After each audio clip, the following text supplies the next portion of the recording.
What's up, guys? So some of you know I created a travel channel on YouTube. I won't be going really live till September 23rd. The reason is that I'm waiting for my GoPro 12, which is the new one that's coming out. So I figured there was no sense of me buying the GoPro 11 right now when in a couple months the new one comes out. So anyways, right now I'm headed to Philadelphia Airport. Fly out tonight around 7. I get to Miami around 9:45.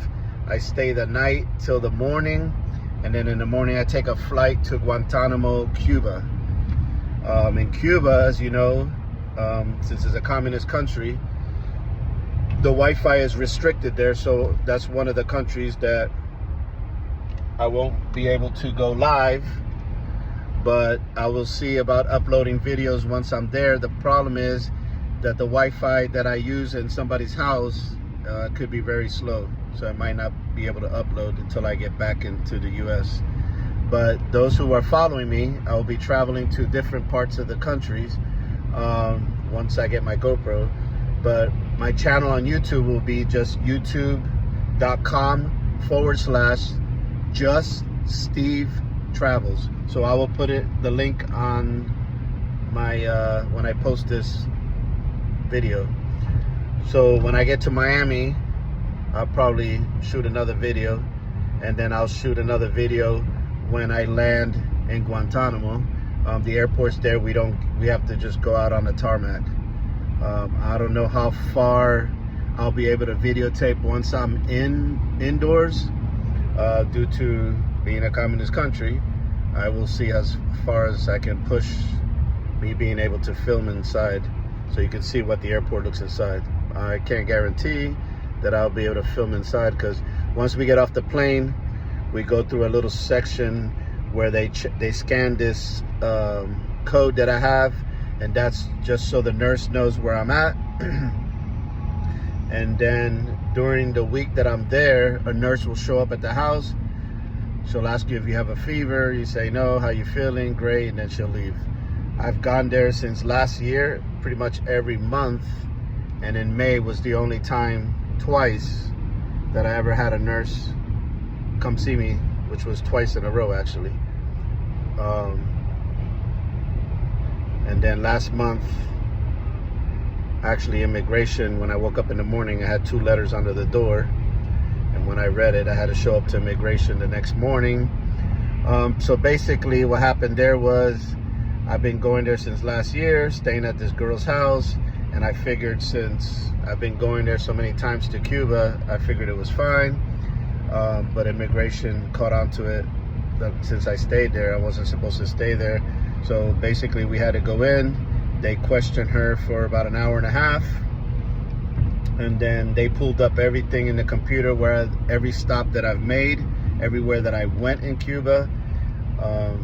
And basically in Cuba, there's a lot of prostitution from people from the United States coming there.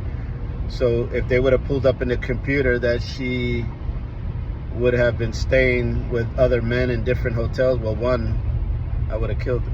No, I'm just kidding. But anyways, she would have got arrested on the spot.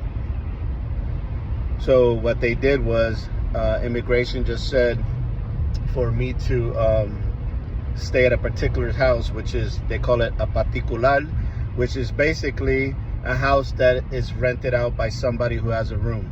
Because as an American, you're not allowed to stay in a government hotel, and you're not allowed to stay at the government, you're not allowed to eat at government restaurants either, which government restaurants ain't really a restaurant, so there's no issues there. So basically what he did was he called a guy who had a particular room, particular, near her house, and told him that I was coming, and then kind of forced me to have to go there and stay the night there for the next 7 days, which I was not gonna do. But I did show up to the house, and I told the guy that I was told to come here, and he said, yeah, immigration called me. I said, well, I'm not paying $25 a night because I'm not staying here, so let's just make a deal. You write me in the books that I stayed here, and I'll give you $10 a night. And so basically He wrote it in the book that I was staying there. He called the guy from immigration and told him that I checked in, and he took one of my suitcases that was empty and propped up the room as if I was staying there, and then I just went back to her house. This time around that I'm going, he actually, immigration also told us that next time I come, because her mom works for the government and they're a well-known family, that it would be no problem for me to get a special visa where I could stay there and I wouldn't have to stay in those houses that are called particulars. So he said we had to get a special visa 72 hours before I arrived. But since I didn't know when I was leaving, because I didn't have the ticket till yesterday, she had went there Monday, and the guy said, no problem, just have him come and he could stay with you that first night, and then the next morning just come to immigration and we'll give you a special visa where he could stay there. So basically, you know, you're in a communist country, you just have to abide by the rules. I've never had any issues there. This was actually the first issue, which I kind of knew was coming because I was kind of pushed the envelope a little bit. The first time I ever went there was last year, November, and she actually stayed in that room with me, and I was, after the second day when I found out she was not supposed to be staying with me, I was kind of nervous that the police would kick in the door or something and drag me out and take her to jail or something, but luckily that didn't happen. So yeah, so basically the area, we've been to Havana plenty of times. Havana is more modern. Where we're going now, in Guantanamo, is where her family lives. It's more at the end of Cuba. People tend to be a little bit more poorer there. They do have stuff, but sometimes it's hard to find certain things as basic staples as rice and salt and chicken. But lately chicken has been showing up a little bit more. And just a little bit of information as far as the money there. There's basically 3 types of money there. Don't ask me why, but I never changed my money at the airport because you probably basically get about 120, what they call 𝐏𝐋𝐀𝐍𝐶 per dollar, and basically that's nothing. So right now, per dollar, I can get, right now on the street, it went up this week, so it's basically 200 𝐏𝐶𝐀 per dollar, which is a lot. But when the 𝐏𝐶𝐀 goes up, also the prices of your items go up, so it doesn't really matter. But basically, that's the national money, is called 𝐏𝐶. And then they have a thing called MLC, and it's like a debit card, which I have no idea whoever invented that. So basically all your government stores, which is basically everywhere where you can get like an air conditioner, refrigerator, stove, things of those necessities, you use that card. So you cannot walk in and use American money, and you cannot walk in and use the national money. You have to use the card. And the only way to get the money on the card is you have to either have somebody from the US send you money, or I believe now you can put your national money in the bank and have it transferred to that card. So basically, if you come with cash, which is better because you can change it on the street for whatever the value is, which right now is 200. If you have the card and I'm in the US and I send money to her on the card, she has a little bit of the advantage to ask what she wants, because basically if somebody wants to buy an air conditioner and they have the cash, which is 𝐏𝐶𝐀 with the national money, but they need it on the card, they have a thing where you do a transferencia, where you transfer the money from your card to her card for national, the 𝐏𝐶 money. So she has a little bit of advantage, because let's say the dollar right now, let's say before it used to be like 175, and I told her to go on the streets and ask, you know, sell the money that was on the card for 185, and basically people gave her 185 because they really needed it. So that was a little bit of advantage. Another way to send money is you have to know somebody that takes money to her house, and that person, you send them the money through Zelle in the US. So let's say I want to send her $100, it'll cost me anywhere from 110 to 120. But the problem is she gets less money when they deliver the money in her hand. So if the dollar right now is 200, she'll probably get like anywhere from 175 to 185. So that's how they make their money. They make the money on the $20, plus they make the money on the difference of what the dollar's actually worth. But other than that, once you learn how to hustle the money and know how to, you know, buy things and move things around, then you're okay. You're not gonna eat 7 meals a day there, that's for sure. You're lucky if you get 3, but I learned to just, you know, deal with what's there. Sometimes, right now, bread is hard to get by, and that's their staple. Bread in the morning. Believe it or not, which I thought it was kind of gross, but believe it or not, they take the bread, because there's nothing else to put on it in the breakfast, and they put oil on it. Don't ask me why, but they put oil to eat it. I don't eat it like that. I basically, either I'll eat the bread like that, or I wait to see if we can find any eggs, and then I'll fry eggs in the morning and eat it like that. My first trip there in November of last year was my first time there, and it was hard to get any breakfast. So my breakfast was literally 2 cans of beer every morning just to stay full, sometimes even at lunchtime. By the time I got back to the US, I was beered out, didn't even have the urge for beers for a while. Now that I've learned how the system works, now I'm able to get at least something to eat in the morning. But if there's no bread, then we just drink coffee and we move on. Chicharros is like green peas, looks like a lentil. That's one of their staples. They make chicharro with rice. It's actually pretty good. I like it. Another thing they do is they do a lot of chicken. Beef is illegal to kill over there.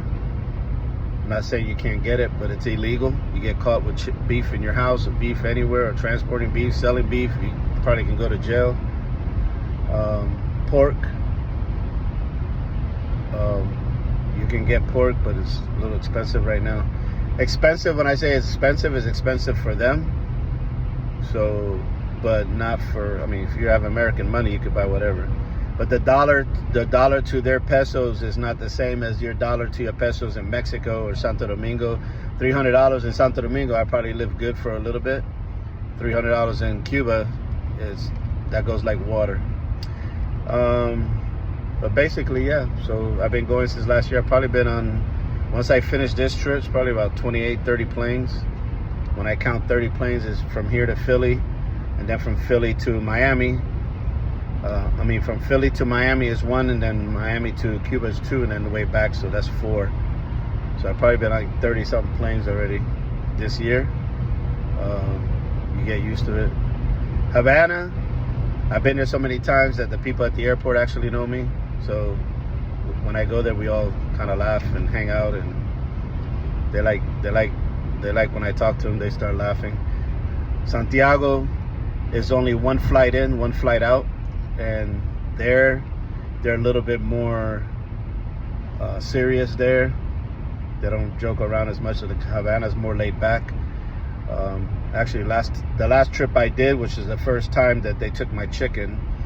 Supposedly, you're not supposed to bring in chicken, but I've been bringing it in for so many times, and they never taken it. But she said apparently because there's so many flights that go in and out of Havana, they don't have time to be checking every suitcase. So this last time they took 12 pounds of wings, and I was kind of upset, but they said because of the influenza, that's why they don't allow chicken in. And I was kind of like, I told the nurse, I was like, people pretty much will eat rocks right about now. So I went to open the bag so nobody could eat it, because a lot of times they'll take it to the back, take it home, and they eat it. So when I went to rip the bag open so nobody could eat it, I had 3 guys come from behind and 2 in the front and said, don't do that because you can get arrested. So then they threw the 3 bags of chicken wings in the garbage can.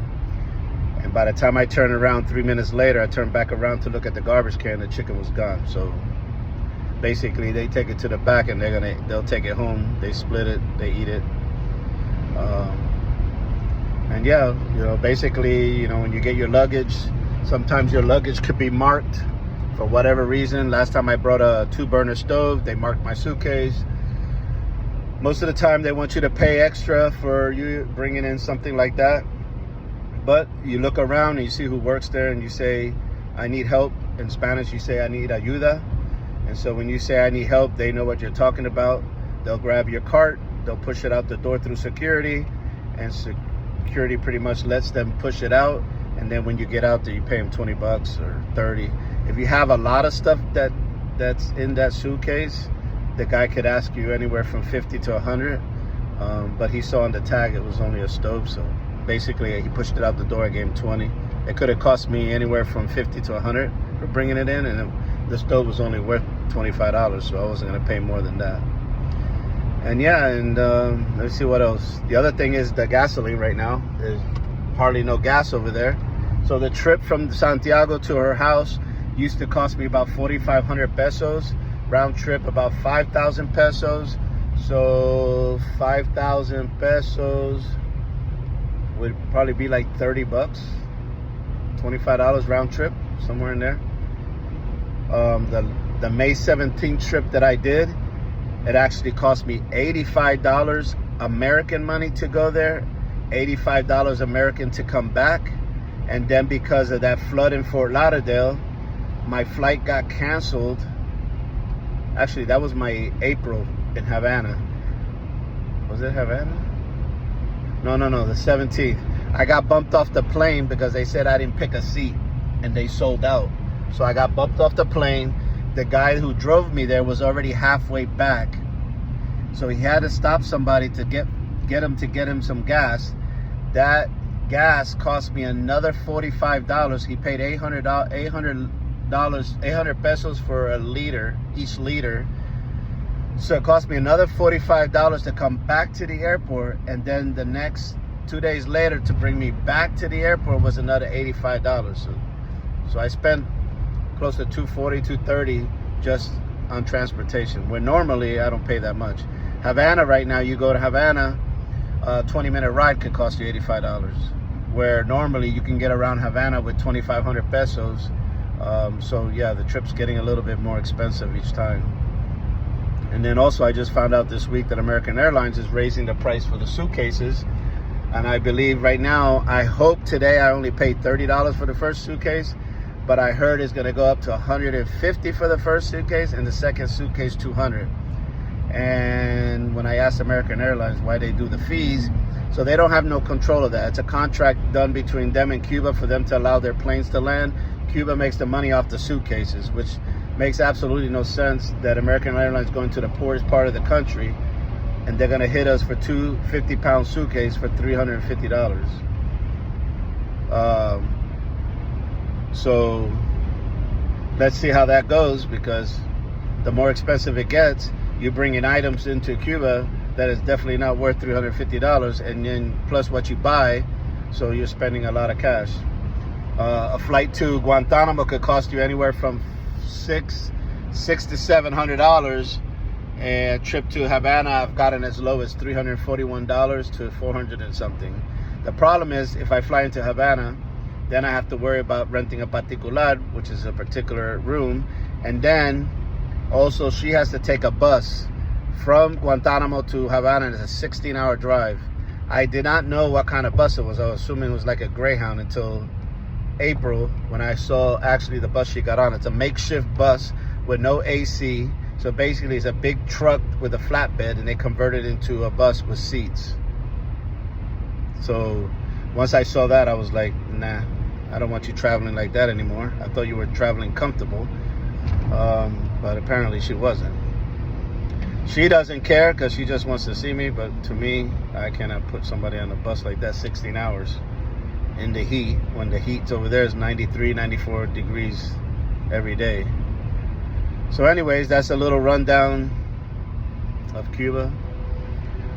Hopefully I'll be able to upload some videos, but if you go to my YouTube page, click subscribe, and every time that I'll post something from one of my trips or something, you'll get notified of when I'm live.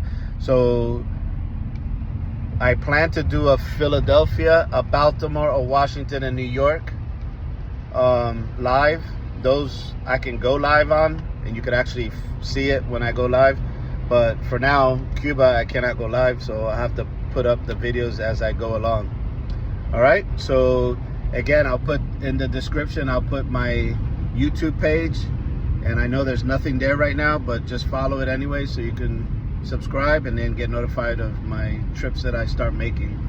I will be going to Mexico, Santo Domingo for sure, Colombia and Brazil. Those are the next 4. After I do the local ones, then I'll be going there. All right, so just stay tuned and I'll get back to you later. Bye.